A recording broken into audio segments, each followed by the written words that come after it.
I've been at Eraring Power Station for 25 years. You know, when it came to the end of high school, I wasn't sure what I wanted to do, so I applied for apprenticeships and I was successful here as an electrical apprentice, and then I was lucky enough to get a job as a technician. I've been in the team ever since.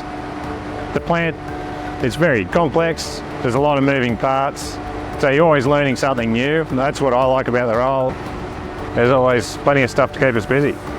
So I was told about the closure announcement, and from the initial announcement there was a definite slump in mood, bit of shock, disappointment I guess, and it took a while to sort of work through those emotions, especially for someone who's been here as long as I have. Soon after we heard the announcement, we started thinking about what our futures look like and what jobs we might be interested in post-Eraring.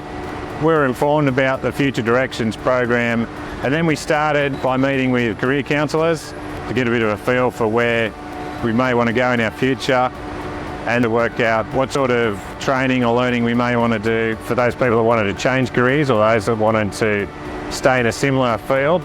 It was valuable to have that support to find out what training and courses would be useful for someone with my background. The plan for my future is I want to stay in the same field. I enjoy what I do. So we've done some extra courses to develop that a bit further and improve my employment opportunities.